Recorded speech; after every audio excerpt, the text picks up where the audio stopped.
Hello everybody. I have returned to Colorado Springs, and it was a 12-day vacation. I will post footage from that vacation a little later, but thought I'd just give an update and kind of tell you about how the vacation went. I mean, it started off like really wasn't a vacation at all. It was driving 8 hours a day, staying over in a motel, always fretting and stressing about, am I driving the right way? Is my car gonna break down? Is, blah blah blah, all that anxiety stuff when I was driving. And then the only relief I get is when I find a motel. I only do 6 to 8 hours of driving per day. I can only take that much, and it's all alone, so it's like there's no one there to talk to or anything. And again, there's the money issue, and that kicked me in the butt later on. I'll tell you why. I got to Vegas, and I visited with my good friend Aaron. I haven't seen in a long time. He was like a friend from the Air Force for 4 years, and then when I was living in Las Vegas, and then he moved up to Portland, and I moved up to Portland, and we hung out there as well.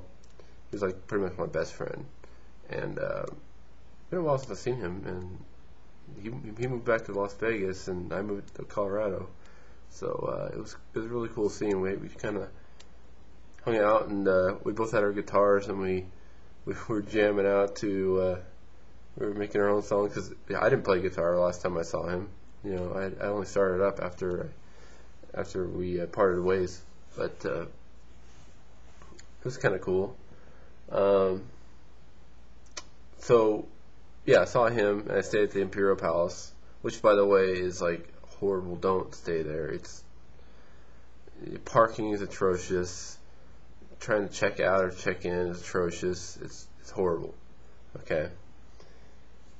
And the Strip, I forgot how horrible the Strip is. I mean, everything smells like puke, and everybody's drunk, and everybody's like, I mean, is that really fun? I mean, now I remember why I lived there for 5 years in Las Vegas, and I went down to the Strip like once every 6 months, if that, Anyway, so after going to Vegas, I went down to my mom's place in Tehachapi. During that trip, I started getting like an ABS light on my truck, anti-lock brake sign, and it would flash on and off, and my brakes would feel funny. It would start rattling when I hit them, and it was making me really nervous. And I got there to my mom's place, all right, and spent some time with them, and it was a really good time. And basically had to extend my stay because I was intending on just staying there for a couple days and head down to San Diego. But after talking with my stepdad, who is he drives bulldozers all day. He works at like Borax, a place that does mining and stuff like that. He knows a lot about cars. He's a big car buff, and he has some friends that came over that are truck drivers full time. They both told me, don't mess with brakes. You've got to get that thing in the shop now before you go down to San Diego, before you drive that thing anymore. You got to get that thing fixed if you feel anything wrong with your brakes, and if you get that light, because it could be something that will give out on you, and it'll possibly cause your brakes to give out, and you'll be putting yourself and others at risk by losing your brakes. So I took their advice, and I did in fact bring it into the shop, into the town, and they were like, well, it's your sensor that's bad, and the part is in Bakersfield, and it won't be until Wednesday. Okay. And so here I was supposed to be leaving on Monday for San Diego, so that was out the door. Luckily, I was at my mom's place, so no rent charge, no nightly charge or anything like that. So it's kind of an extended stay. And of course, while I was down there, I was able to see my good little sister, who is now a sister, at the Novertine Monastery up there in Tehachapi, very close to where my mom lives. But it's kind of odd seeing her behind bars, really. I mean, there's like bars and stuff. She's cloistered, it's totally separate. It's a cloistered Catholic monastery. And we could shake her hand, that's about it. But we had lots of long chats, lots of long visits and everything. It was really cool to see her, you know. And my whole family is kind of making adjustments to the fact that we can only see her like that unless she leaves eventually. But, you know, this is a lifetime thing, and that's what she intends so far. But we all support her in that decision. But I'm going to miss all the time spent with my little sister. You know, when she lived up in Denver, we had a lot of great times together. And I'm going to miss being able to call her and talk to her and everything. So I can ride her though, and try to get down to Tehachapi, California, where the monastery is, when I get a chance. But I wish her the best though. I mean, it's a noble pursuit. It's a noble pursuit. I admire her for it. You know, I mean, she spends most of her day like praying and chanting and doing some work, like they live off of their own, you know, vegetables and all that type of stuff, and they you know they don't eat meat at all either, so she had to make adjustment to becoming a vegetarian. But she looked okay. She just looked a little bit she said she's still adjusting, and she looked a little like, you know, she feels like cut off, like not really able to express her personality fully, because they don't allow you to talk 6 days out of the week, pretty much, unless it's required for work or an emergency. So no talking. And I found that's like, wow, that would be really hard. So I really admire her for doing this. And I told her before she left, I was like, if you feel this isn't your calling, don't do it. You know, I mean, you'll be no less of a person, and you'll be, matter of fact, a better person for going through the experience. So anyways, great visit with her. And of course, Monday through Wednesday, I had to wait on my truck to be fixed, so I was just hanging around. My mom had to work, so for a while it was just me and my stepdad. And we went to a Dodger game. I'll show you a video of that and the thing. And LA Dodgers, and I wore my San Diego ball cap there. That's all I had. And they were playing the Rockies of all teams, Colorado Rockies. I was rooting for the Rockies, but I don't have a Colorado Rockies hat, so I'm still too new to Colorado. Hey, they haven't made me a resident of Colorado yet, so I'm not gonna root for their teams. Anyways, so I couldn't make it down to San Diego. I had to tell my Uncle Jerry and all my uncles and aunts and cousins and everybody that are down there that I couldn't make it. That's kind of disappointing, and feeling kind of depressed about that. But being with my family, my mom and my stepdad and my stepsister, she'd come over too a little bit, really helped, and just being with them was great. I mean, couldn't have been a better place to break down in, basically. And Wednesday came around, and they were like, well, still not here yet, so Thursday it'll be in, it'll be fixed. Like, okay, so I'll wait till Thursday. And it just so happens that Thursday was the day I was supposed to be returned to Las Vegas. I already had my hotel booked. By the way, all the hotels were hot wire, and the hotel down in San Diego, $300 worth, gone, because you can't get refunded from hot wire. I got a good deal on that, though. I got a good deal on Imperial Palace. That was $29 a night, too. But the thing is, you have to lock yourself in. You can't even get refunds or anything. So be careful about hot wire. I'm not using that again, unless it's absolutely certain I'm going to be staying at a place. You just can't count on anything on trips, man. You just can't. So, anyways, I drove back to Vegas, and I stayed at the Palace Station, which is an old place that I used to visit. That was close up to the north side of the Strip, and I used to go there for movies and stuff like that. And by the way, I did gamble. I lived there for 5 years, dude. I know how gambling works and everything, and I rarely gambled when I was down there. And I gambled only on the Wheel of Fortune slot machine. And the first time coming through, $2 I put in, got to spin it, and then it went to 30. I got 32. $32 or $30 out of $2. Cashed out, done. That was all the gambling I did on the way through. On the way back, I did the same Wheel of Fortune slot, hoping for that spin. I'm doing dollar Wheel of Fortune, by the way. And it's a dollar Wheel of Fortune slot. And the first night, I put in $30. And I was like, come on, give me this spin. So I lost $30. And I got nothing.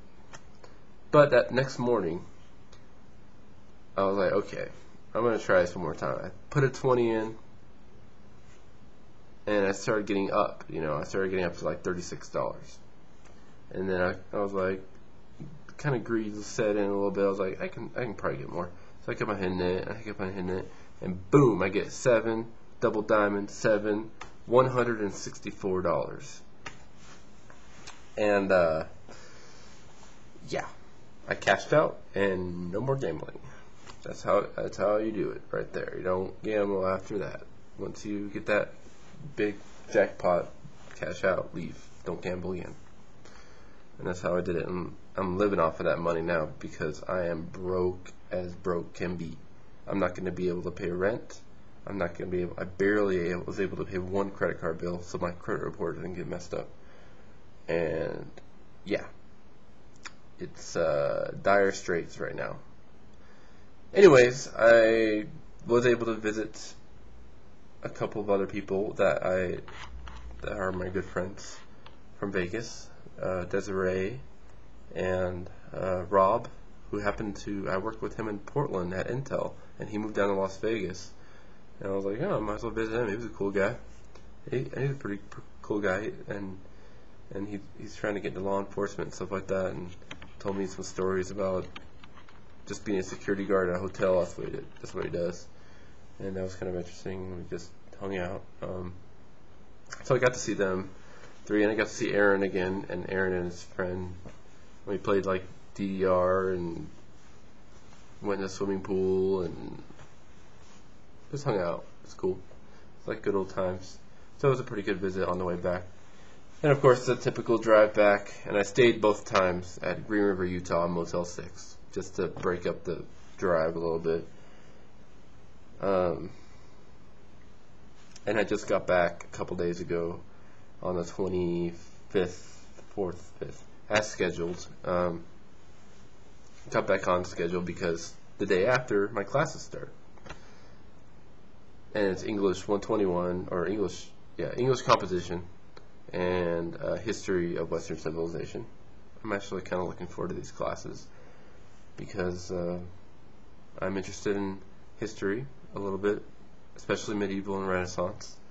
And English, I do my own writings. I mean, if anybody looks at my live journals, I do writings all the time, poetry, philosophical stuff, and I do postings on psychology forums and stuff like that. So I'd be interested to refine my writings and stuff. But either way, these are required courses to get my degree.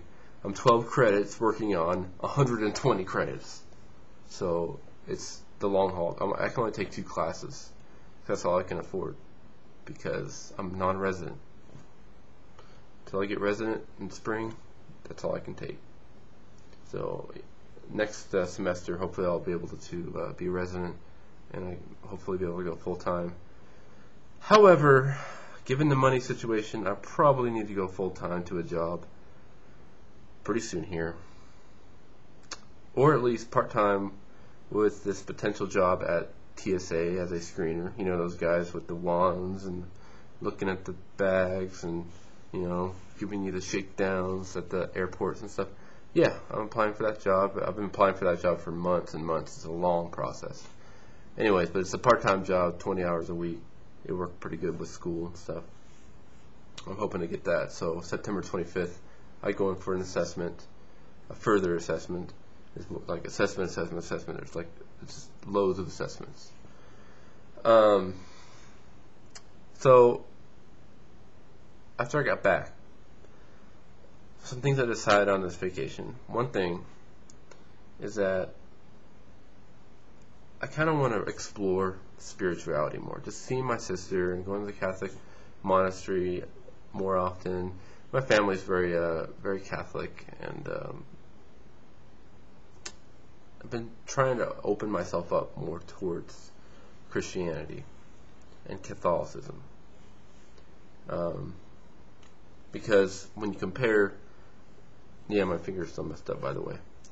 Whatever. When you compare Buddhism and Catholicism, their teachings are the same. Like one will say, "Let go and let God." Christianity will say that, and Buddhism will say, "Let go." That's it. There's no God. It's just Christianity and Buddhism have the same teachings. It's just that Christianity includes God and Jesus as as the faith part of the religion, and I've been exploring that. And what's odd is that I pray every day because, trust me, I need it. I need it. I pray every day, and lately when I've been praying, I ask for guidance from God, and I'll put a Bible beneath my hands as I pray. And twice in a row I've done this. Twice in a row I've done this. And twice I've landed on the same, after ending my prayer, I open up the book, I landed on the same chapter, same verse. And that's Ezra 8, chapter 8, verse 21 through 25, I think it was. And maybe I'll post what it says in there. I'm trying to make it, just like understand what God is trying to tell me through that, and I'm trying to understand. I really do want to believe. I want to believe. I want to be part of. I don't want to get into a serious Christianity, blah blah blah, religion debate here, but one thing is that I've noticed. I look at things totally scientifically and logically. Okay, I noticed that people that are inclined to religion, Christianity specifically, and Catholicism specifically, Protestant and Catholicism either way,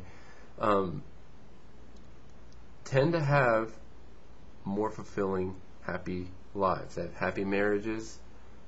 Like all the family members, friends that I know that are Christians, they cope with life better and have more successful relationships and more successful careers than those who do not have any such religion or choose some different religion. And that's just my observation. It could be a distorted observation, since I can only view Christianity as I'm in a Christian nation.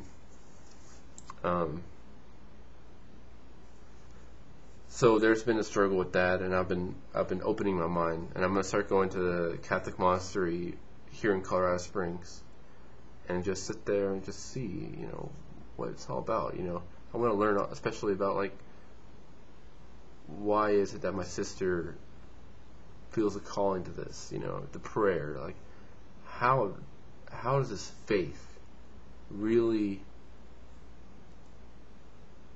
start in yourself?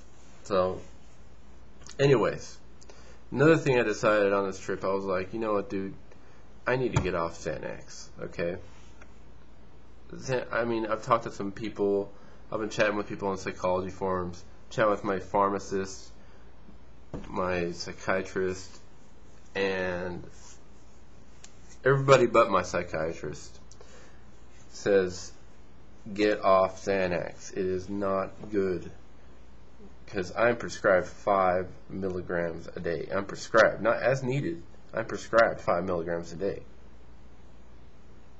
as per my psychiatrist. And that's only because I said Xanax worked before in the past with my anxiety, and it does work for the short term. But when you run out of that stuff, man, my last video, the ER and everything, whew, the withdrawal symptoms just are horrible.